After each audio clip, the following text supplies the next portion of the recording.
ඔබත් මමත් අපි හැමෝම කැමති ජීවිතේ දිනන්න. ආපස්සට හැරිලා බලද්දි ලස්සන මතක ඉතිරි වෙලා තියෙනවට. ටිකෙන් ටික දියුණු වෙන්න, සිතට පතන දේවල් ඉෂ්ට වෙන්න, ලස්සනට අඳින්න, පළඳින්න, රස කෑම බීම කන්න, යාන වාහන ගන්න, ලස්සන ගෙයක් හදාගන්න, ව්‍යාපාරයේ දියුණු කරගන්න. ආදරය, සතුට, විභාග ජය මේ හැම දෙයක්ම ලබා දෙන විෂයක් තමයි විශ්වය කියන්නේ. මම මේ විෂය පිළිබඳව ඉගෙනගත් දවසේ සිට අද දක්වා මට ලැබුණෙම මගේ සතුට සහ මම කැමතිම දේවල්. ඒවා ඉතා ඉක්මනින් මට ලැබුණා. ඒ නිසාම මගේ හිතට සතුටක් දෙන දෙයක් සහ තව කෙනෙක්ගේ සිත සතුටින් තියන්න, ඒ වගේම ඒ අයගේ හීන හැබෑ කරගන්න මම ඉගෙන ගත්තේ ඔබටත් උගන්වන්න තීරණය කළා. ඔබේ ජීවිතය අද සිට වෙනස් වෙන්න පටන් ගන්නවා. එය සත්‍යයි. ඔබ ඔබව විශ්වාස කරන්න. මට මාව විශ්වාසයි යන්න සිතට ධාරණය කරගත යුතුයි. එහෙනම් මෙන්න මගේ දියුණුවේ රහස.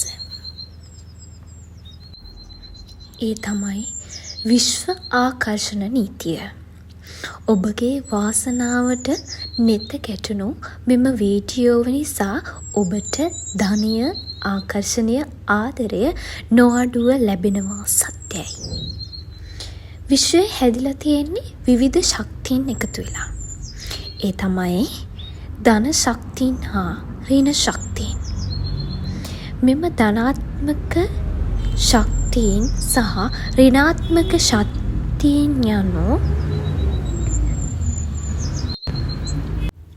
කෙනෙකුට සෙත් පැතීම, මෛත්‍රී කිරීම, අන් අයට යහපතක් වේවායි පැතීම. මේ දේවල් ධනාත්මක ශක්තියින්. ඍණාත්මක ශක්තියින් කියන්නේ මොනවද? ශාප කිරීම, වෛර කිරීම, නරක වචන කිරීම, මේ ආදී හැම දෙයක්ම ඒ දේවල් ඍණාත්මක ශක්තියින්. මෙම ධනාත්මක සහ ඍණාත්මක වචනවලට බලයක් ලබා දීම මගින් ඍණ සහ ධන ප්‍රතිඵල ලැබෙනවා. තමන්ගේ මනස නැතහොත් සිත කොටස් දෙකයි. උඩු සිත සහ යටි සිත. උඩු සිත යනු අපි දෙයක් සිහි බුද්ධියක් ඇතිව කරන දේවල්. උදාහරණයක් වශයෙන් ගත්තොත් ඉගෙන ගැනීම. මෙය සෑම අවස්ථාවකම ක්‍රියාත්මකව වැඩ කරනවා. තව උදාහරණයක් ගත්තොත් අපි ඉගෙන ගත්ත දෙයක් සෑම දිනකම සිදු කරනවා නම් එය යටිහිතේ තැන්පත් වෙනවා. එය පුරුද්දක්. අපි කොහොමද යටිහිත දියුණු කරන්නේ? නරක පුරුදු, නරක මත්තක, සිත රිදවන සිදුවීම් මේ හැම දෙයක්ම අයින් කරගන්න ඕනේ. ඒක කරන්න බෑ. කොහොමද එහෙම කරන්නේ? කිය එතනම රැඳෙනවා නම් ඒක කරන්න බෑ. ඍණාත්මක අදහස් අයින් කරන්න. නැහැ, බෑ යන වචන ජීවිතයෙන් අයින් කරලා මට පුළුවන්, මම එය කරා, එය මගේ යන වචන භාවිතා කරන්න. සත්‍ය සිදුවීම. මෙම මගේ ජීවිතයට සිද්ධ වෙච්ච සත්‍ය සිදුවීම. මම මගේ හිතේ තිබ්බ ලොකු වේදනාකාරී මතකයක් සිතින් අයින් කරලා දැම්මා. ඒකට මට උදව් කළේ මේ විශ්වය. එයට අනේක වාරයක් විශ්වයට ස්තුතිවන්ත වෙනවා. මුලින්ම තමන්ට ලැබිලා තියෙන දේවල් ගැන තමන් සතුටු වන්න. විශ්වයට ස්තුති කරන්න. තමන්ට තමන්ගේම සතුට සොයා ගන්න පුළුවන්. තමන්ගෙන්ම සතුට සොයා ගන්න. තමන්ගේ සිත රිදවන දෙයක් සිදු වුණාද එයින් පාඩමක් ඉගෙනගෙන එකම වැරද්ද නැවත නැවත කිරීම නවත්වන්න. මම ඔබට පුංචිම පුංචි දෙයක් කියන්නද? එහෙනම් ගන්නකෝ කොලේකුයි පෑනකුයි. මුලින්ම ඔයාට දුක හිතෙන දේවල් ලියන්න ඕනේ. ඊට පස්සේ ඔයාට දැනට ලැබිලා තියෙන දේවල්, ඔයාගේ රූපය, ඔයාට අම්මයි තාත්තයි ආදරය කරන විදිහ, එතකොට ඔයාට ඉන්න නිවසක්, ඔයාට වාහනයක් තියෙනවා නම් ඒක, හැමදාම කන්න බොන්න හම්බෙනවා නම් මේ හැම දෙයකටම ඉර එළිය පොළවට පතිත වෙනවත් එක්කම ලැබෙන සතුට වෙන කොහෙන්වත් ගන්න බෑ. එය නව දිනයකට ආරම්භයක්. ඉතින් මේ පිළිබඳව ස්තුතිවන්ත වෙන්න. තුන්වෙනි කාරණය ඔබට ලබාගත යුතු දේවල්. ඒ කියන්නේ ඔබට අත්‍යවශ්‍ය දේවල් ගැන ලියන්න ඕනේ. මේක gratitude journal magic පොතක්. ඉතින් ඔයා දැන් අර කොළ 3ක ලිව්ව නේද දේවල්? ඒකෙන් පළවෙනි කොළේ අයින් කරන්න. තුන්වෙනි කොළේ ලියපු දේවල් ආයෙත් ලියන්න ඕනේ ඒ මැජික් පොතේ. අලුත් පොතක් සහ පෑනක් ගන්න.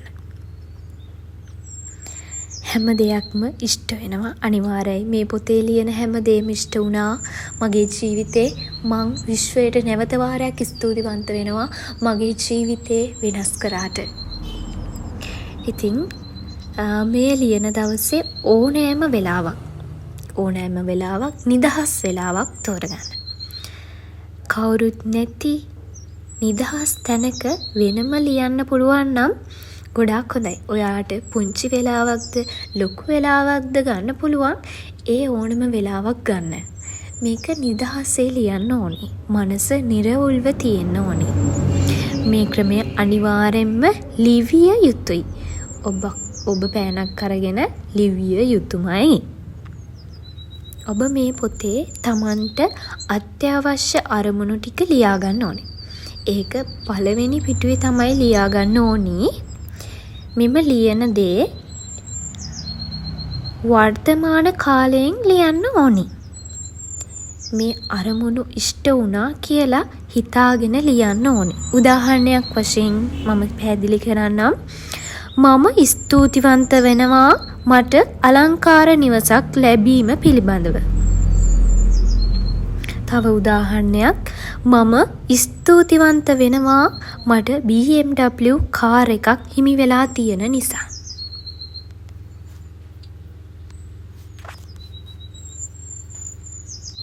මේ ආකාරයට අනිවාර්යෙන් විශ්වයට ස්තුතිවන්ත වෙන්න ඕනේ. ඒ වගේම හැමදාම මේක ලියන්න ඕනේ. ඉතින් ඔයාට විශ්වයෙන් දෙයක් ලබා ගන්න ඕන නම් මේක අනිවාර්යෙන් කරන්න. මේක මට අත්දැකීමෙන් කියන්න පුළුවන්. මේක හරියටම හරි.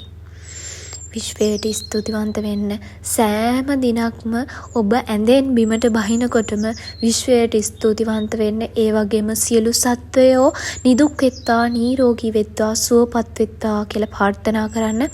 අනිවාර්යෙන් මේක සිද්ධ වෙනවාමයි සිදු වුණා. මේක මට ලැබුණා. විශ්වයට ස්තුතියි. හැම වෙලාවෙම ඔයා ප්‍රාර්ථනා කරන්න ඕනේ ධනාත්මක සිතුවිලි වලින් ජීවිතේ ලස්සන කරගන්න ඕනේ. මේ නිසා ඔබට ලැබෙන දේවල් හිතා ගන්න බැරි වෙයි.